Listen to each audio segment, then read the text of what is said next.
How does a broke, unemployed history graduate go from blowing his own brains out in a rented apartment to becoming a literal god that other gods are scared of? Buckle up, because today we're covering Lord of Mysteries, one of the most insanely ambitious Chinese web novels ever written, and now a genuinely gorgeous anime adaptation. This story is Victorian steampunk detective fiction, Lovecraftian cosmic horror, and a power fantasy climb to godhood story all mashed into one blender, and somehow it works better than it has any right to. Quick heads up, this is a dense one. We're talking secret societies, cults, angels, demons, sequences, potions, and a cast of like 40 characters who all have at least 3 names each, sometimes 4. So grab a coffee, maybe a notebook, and let's dive in. We open on a guy named Zhou Minggui, a broke, depressed history nerd from modern-day China who's been unemployed for so long his roommate is actively threatening to kick him out onto the street.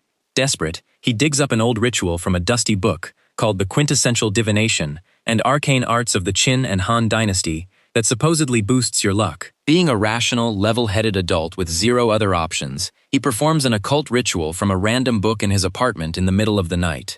Somehow, it actually works, except not in the way anyone would want. He dies, immediately. In the process, his soul gets flung across dimensions into the body of a man named Klein Moretti, a Victorian-era gentleman in a completely different world who, and this is important, just shot himself in the temple with a revolver under a crimson moon, after scrawling, "Everyone will die, including me," in his notebook. So our boy trades one suicide for someone else's suicide and inherits all of Klein's grief, debt, and trauma along with the body. Off to a phenomenal start. This new world is dripping in fog, gaslight, and dread, sort of like Sherlock Holmes had a baby with the Necronomicon and raised it on steam engines. Klein was a citizen of Tingen City in the Lowen Kingdom, the son of a Royal Army sergeant who died in a colonial war, and a mother who worshipped a mysterious Evernight goddess before passing away too. He had an older brother, Benson, and a little sister, Melissa, who is now depending on him financially. No pressure. Zhou Minggui, now wearing Klein's face and memories, quickly realizes 2 things. 1, there is real magic here, called the Beyonder Pathways, hidden behind churches, potions, and secret societies. 2, absolutely everyone in this world is one bad night's sleep away from losing their mind to some eldritch horror lurking just past the edge of what's considered polite society. Fantastic place to raise a little sister, honestly.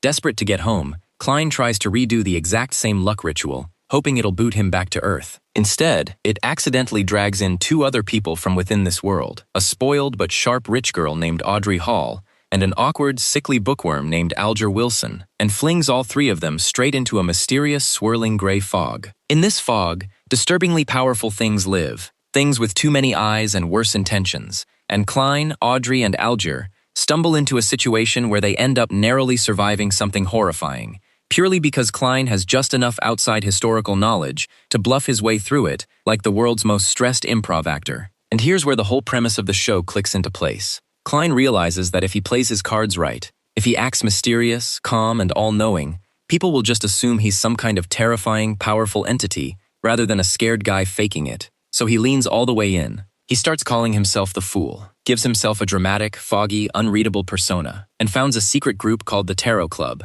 basically a support group and information network for people who've stumbled into the supernatural, disguised as a bunch of cryptic pen pals who never show their real faces or names to each other. Only their tarot code names. Klein is the Fool, Audrey becomes the Justice, Alger becomes the Hanged Man. It's part support group, part spy ring, part improv theater where the stakes are your soul, and honestly, it might be the best fake-it-till-you-make-it story ever written. Now, the actual magic system here deserves its own video, but the short version is this. In this world, becoming a Beyonder means joining one of 22 supernatural pathways, each themed after a tarot card, like the Fool, the Sailor, the Seer, the Door, the Hermit, the Warrior, and so on. Each pathway has 9 ranks, called sequences, and Sequence 9 is basically entry-level, while Sequence 0 is functionally a god walking among mortals. The catch, and it's a brutal one, is that the higher you climb, the more your body and mind mutate to match the theme of your pathway, and the more you risk going permanently insane or turning into a monster that doesn't remember being human.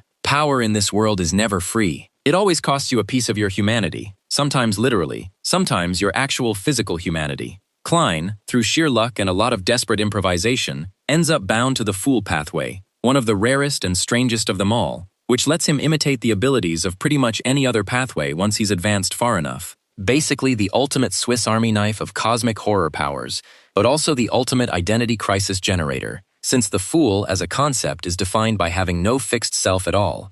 Foreshadowing much? To survive, gather intel, and actually pay rent, Klein takes on a day job as a police detective in Tingen City, going by the alias Sherlock Moriarty, because subtlety was clearly never really the assignment in this show. As Moriarty, Klein starts investigating strange murders and rituals happening around the city, working under a gruff, world-weary mentor named Dunn Smith, the kind of grizzled veteran cop who has seen too much and definitely is not going to survive this genre unscathed. It becomes very clear very fast that an evil cult called the Aurora Order, worshippers of an ancient horror called the True Creator, is trying to manipulate events from the shadows to bring their god back into the world. Klein, juggling his day job, his secret identity as the Fool, and his secret identity as a Beyonder gaining new potions and powers behind everyone's back, has to slowly untangle the Aurora Order's plot before all of Tingen gets turned into a horror movie set. Along the way, we meet co-worker Maris, and a whole rotating cast of Beyonders and cultists Klein either recruits, outsmarts, or straight-up murders, depending on the day and his mood. Klein also starts brewing and drinking Beyonder potions in secret, terrified every single time that the side effects might permanently mutate him, which, fun fact, is a very reasonable fear in this setting, because some potions in this world have historically turned people into things that need to be put down by their own families. By the end of this opening arc, Klein has leveled up several times, exposed and dismantled the Aurora Order's local operation, and cemented the Tarot Club as a legitimate, if terrifying, force in the shadows. Also, poor Dunn Smith does not make it out alive. Called it. I told you, this show does not let you get comfortable. With Tingen more or less stabilized, Klein's story kicks into its second major arc, often called the Faceless arc by fans, and this is where the show really starts flexing its ambition. Klein transfers to the massive capital city of Backland, still under the Sherlock Moriarty identity, now working with the elite investigative unit called the Nighthawks. Backland is basically Victorian London if Victorian London had actual literal demons hiding in the sewer system, which, considering some of the things historians say about actual Victorian London, might not even be that much of an exaggeration. Here Klein gets tangled up with a terrifying new threat, the primordial demoness and her cult, the Demoness Sect, who are all about corrupting people's minds and turning them into cannibalistic monsters called ghouls that roam the fog looking for their next meal. It's body horror, it's psychological horror, and it's also, somehow, still got Klein cracking jokes and doing detective-style deductions in between fights with things that should not exist outside of a nightmare. During this stretch, we get deeper into Audrey Hall's backstory as a wealthy heiress secretly moonlighting as a Beyonder investigator while her family has no idea what she gets up to at night, and Alger Wilson's genuinely tragic arc as a guy who just wants to survive long enough to finish writing his book before his own pathway eats his sanity alive. Spoiler, his pathway is extremely rude about that timeline. We also meet new Tarot Club recruits during this stretch, expanding the club from 3 paranoid strangers into an actual functioning organization, with real resources, real secrets, and real internal drama, because nothing says found family like a group chat where nobody knows anybody's real face. By the climax of this arc, Klein and his allies expose and dismantle the Demoness Sect's plot to unleash their goddess on Backland, narrowly saving the city, though of course nothing in this show ever gets a clean, easy win. Every victory here costs someone something, usually a limb, a friendship, or several years off Klein's already fraying sanity meter. After Backland, needing to disappear for a while, and also chase leads that take him out to sea, Klein adopts a brand new identity, and if you thought Sherlock Moriarty was dramatic, wait until you meet Gehrman Sparrow. Under this identity, Klein becomes a wandering, borderline unhinged adventurer who signs onto ships with sailors and explorers, heading into dangerous, uncharted waters. This arc, often just called Sea Beyond by fans, is where the show goes full nautical horror. We're talking cursed ships, sea monsters that shouldn't exist in any sane ocean, an ancient threat called the Mother Tree of Desire, also known as the Chained God, and the fanatical Rose school of thought that worships it and wants to spread its influence across the whole world. Gehrman Sparrow's personality is noticeably colder and more ruthless than Klein's usual detective persona, because out here, on the open ocean, away from the comforts of Tingen and Backland, there's no room for hesitation. It's kill or be devoured by something with far too many tentacles, quite literally. During this arc, Klein crosses paths with Kat Leah, a brilliant and dangerous hermit pathway beyonder,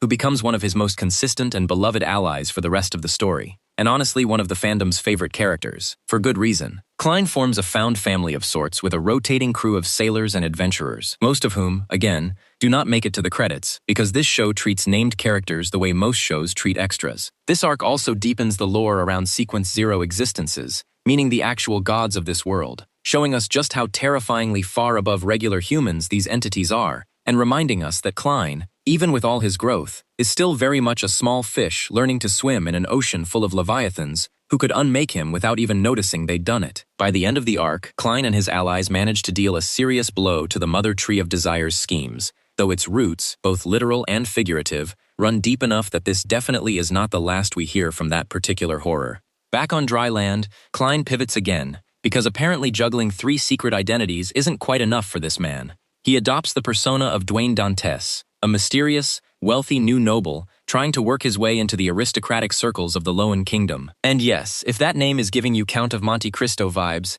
that is 100% intentional, because this whole arc is a slow burn, ice-cold revenge story.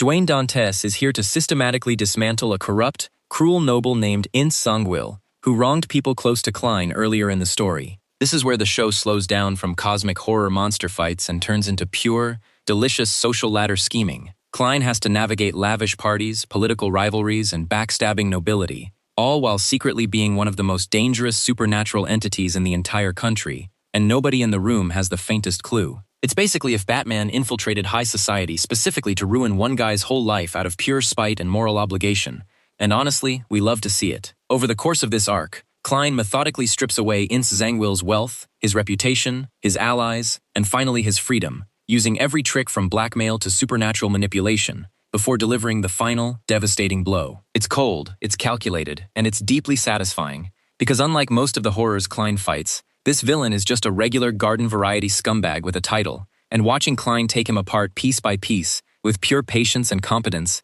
is a refreshing change of pace from getting chased around by tentacle gods every other chapter. With Dwayne Dantes's revenge arc wrapped up, the story widens its lens considerably, and this is really where Lord of Mysteries stops being a guy's personal journey and starts becoming a full geopolitical epic. Klein, now operating across multiple identities simultaneously, like some kind of supernatural con artist juggling flaming torches while riding a unicycle, gets pulled into investigating a mysterious event called the Great Smog of Backland, a thick, unnatural fog that descends on the capital and starts causing mass hallucinations, madness, and death in the streets. Turns out, shocker, it's not just weather. It's tied to deeper machinations from powerful factions working behind the scenes, all jockeying for control as tensions build towards something much bigger. Because on top of all the cosmic horror, this setting also has actual brutal geopolitics, with nations like Loen, Intis, Faceak, and Rhine all racing to develop beyonder weapons and secure supernatural resources before their rivals do.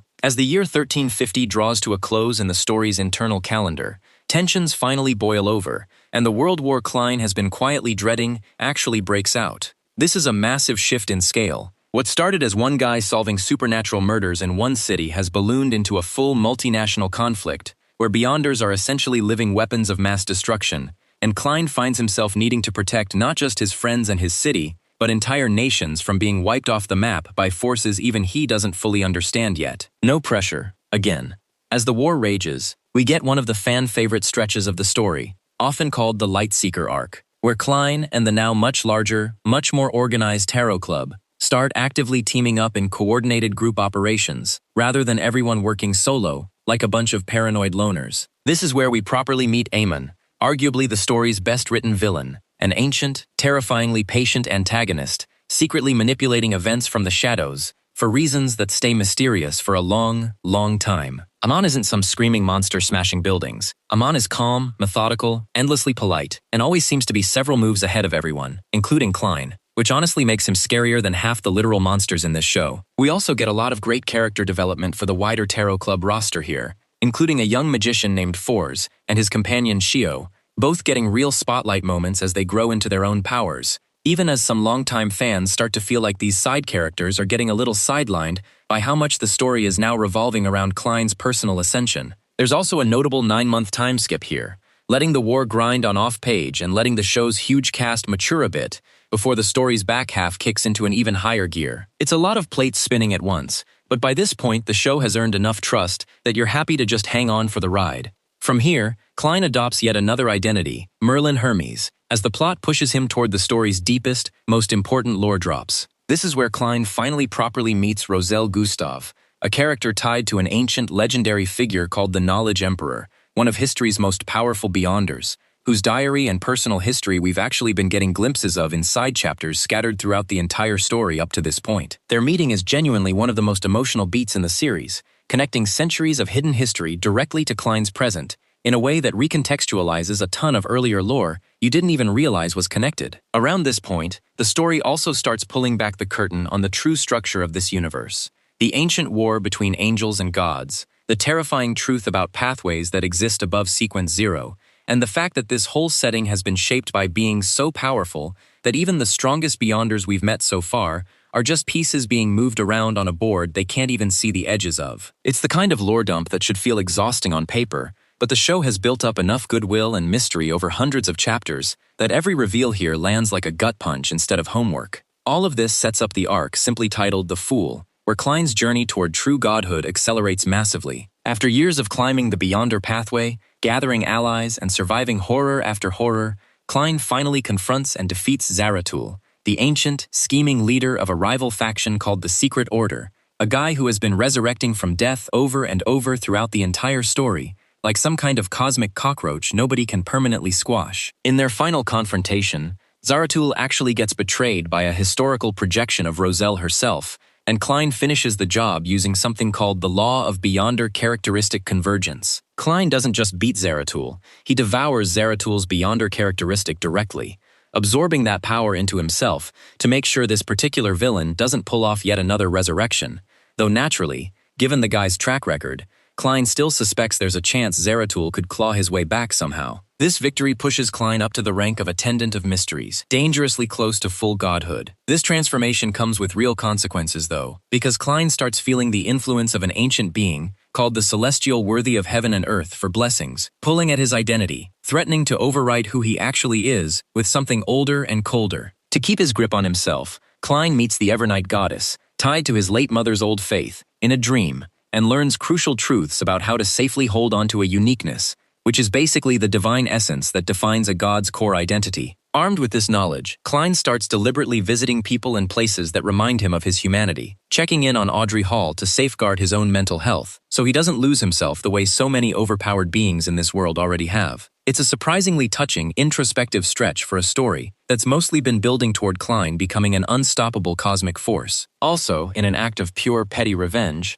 after the being called Adam makes a hostile move against him, Klein straight up destroys the Garden of Eden out of spite, because apparently even ascending gods hold grudges, and Klein's grudge game is undefeated. Which brings us to the finale, and folks, this is where the story goes completely off the rails in the best possible way. All the major threats we've been tracking across the entire series, Zaratul's lingering remnants, the faction led by the being called Adam, the ancient force known as Amon, and a horrifying world-ending entity called the Mother Goddess of Depravity, all collide at once on what the story calls the Day of Many Disasters. The Mother Goddess of Depravity, one of the most cataclysmic threats in the entire series, begins physically descending onto the world, threatening total annihilation of everything Klein has spent this whole story protecting. In a genuinely wild twist, Adam, who has spent basically the entire story as an antagonist, working against Klein at nearly every turn, actually merges with another ancient god, called the Primordial God Almighty, just to buy humanity enough strength to survive the initial impact of this apocalyptic goddess. Sometimes the multiverse really does need frenemies to team up when the alternative is total extinction.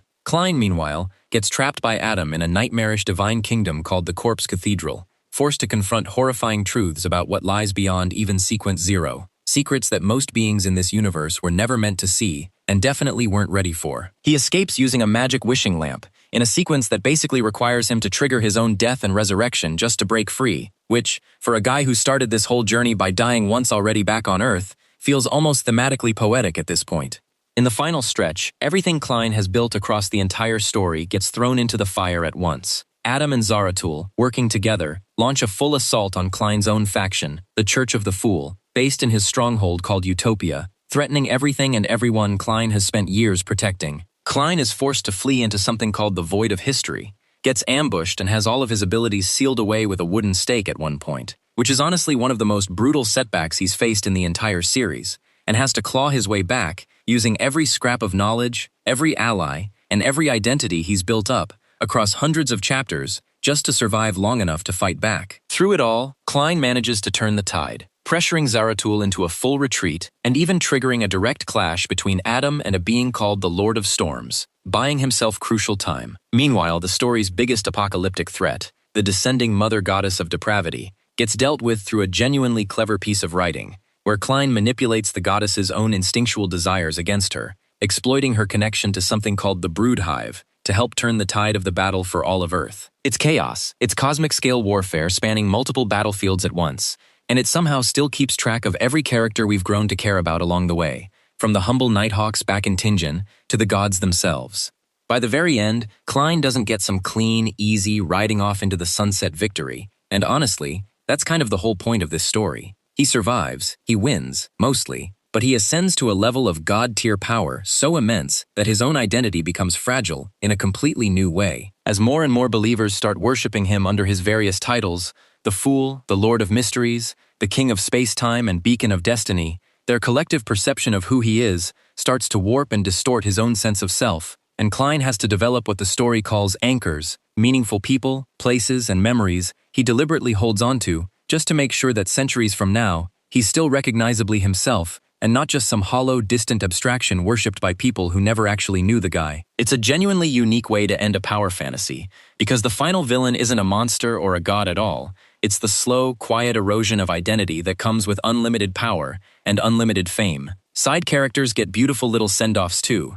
Cat Leia, the Hermit, starts digging into secrets tied to something called the Storm Pathway, hinting at brand new maritime mysteries still waiting out there. Klein's little sister Melissa gets set up as a budding mechanical genius, carving out her own path. Even old threats like Zaratul get left with just enough of a whisper of, he might come back somehow, to keep the mythology feeling alive, rather than neatly boxed up and closed off forever. Klein Moretti, once a broke, unemployed history graduate who accidentally killed himself trying to get lucky, ends the story as a literal god, having clawed his way there through detective work, cult-busting, naval horror, cold-blooded revenge, world war, betrayal after betrayal, and an absolutely relentless amount of identity theft. Honestly, incredible glow-up, 10 out of 10, would transmigrate again. A quick word on tone before we wrap up, because I think it's part of why this story hits as hard as it does. Lord of Mysteries never lets Klein just be a smug, all-knowing power fantasy protagonist for long. Yes, he's got outside knowledge. Yes, he's constantly bluffing his way through impossible situations. But the show is very deliberate about making every single advancement hurt. Every potion he drinks could be the one that finally breaks his mind. Every new identity he puts on chips away a little more at who Zhou Mingrui, or Klein Moretti, or whoever he even is at this point, actually was to begin with. That's the quiet horror running underneath all the detective work and monster fights. The fear that winning and surviving are not the same thing as staying yourself. It's also why the found family element of the Tarot Club lands so well. These aren't people who bonded over shared trauma in some cozy sitcom way. They're people who bonded because they were all terrified of the dark and needed someone else awake with them, and over hundreds of chapters that turns into something genuinely moving, even though half of them never once see each other's real faces. It's also worth shouting out just how stacked the side cast is, because honestly, half of them could carry their own spin-off. Audrey Hall goes from a sheltered heiress playing detective for fun to one of the most competent, morally steady people in Klein's entire orbit, and her friendship with Klein across dozens of his disguises is one of the emotional backbones of the whole story. Alger Wilson's slow, painful battle against his own pathway trying to consume him is one of the more quietly devastating threads in the early volumes, precisely because he's just a normal, awkward guy who wanted to write books, not save the world. Dunn Smith, even though he's gone way too early, sets the emotional template for basically every mentor figure that follows. Gruff, tired, but fundamentally decent in a world that keeps punishing decent people. Cat Leia brings this dry, unbothered competence to the Sea Arc and beyond that makes her an instant fan favorite, the kind of character who could be casually dismantling an eldritch horror and somehow still make it look like a Tuesday. And then there's Fours and Shio, who genuinely grow up on page, going from side characters tagging along with Klein's group to beyonders capable of holding their own in continent-spanning battles by the time the war and the endgame roll around. This is a series that clearly loves its cast, even the ones it's going to hurt. And then, of course, there's Amon, who deserves one more mention, because villains this patient are rare. Most antagonists in this genre want to smash things immediately. Amon spends what feels like the majority of the story quietly rearranging the board, letting other factions, other cults, Other gods take the blame and the damage, while his own endgame stays completely obscured until it's almost too late to stop. When the full scope of what Aemon's been building toward finally gets revealed, it recontextualizes a huge chunk of earlier events you didn't even realize were connected, which is exactly the kind of long-game storytelling that makes this novel such a beast to summarize in the first place. Add in Adam's genuinely surprising heel-to-reluctant ally turn near the end, and Zerathul's borderline comedic refusal to stay dead, and you've got a villain roster that's just as layered as the hero side of things. If you're coming to this off the back of the anime adaptation, it's also worth saying the show has done a genuinely great job translating the novel's atmosphere, that constant hum of dread under the gaslight and cobblestones, without losing the dry humor that keeps Klein likable, even when he's lying to literally everyone he's ever met. The novel itself runs well over 1,000 chapters, so if this recap has you hooked, know that you're signing up for one of the longest, densest rides in the genre. It rewards patience the same way Klein's own journey does, slowly, painfully, and with a payoff that genuinely earns every single one of those chapters. And that's the entire story of Lord of Mysteries. If you made it this far, seriously, thank you. Because summarizing this thing is like trying to fit an ocean into a teacup, and I definitely spilled some along the way. If you loved this recap, do us a massive favor and hit that subscribe button. Because here on The Bull Show, we're covering way more anime and web novel deep dives just like this one every single week. Drop a comment telling us which of Klein's identities was your favorite: Sherlock Moriarty, Gehrman Sparrow, Dwayne Dantes, or Merlin Hermes, because we genuinely want to know which one you'd trust with your secrets. Smash that like button if this recap saved you from reading over 1,000 chapters, and turn on notifications so you don't miss the next one. Thanks for watching The Bull Show, and we'll see you in the next recap.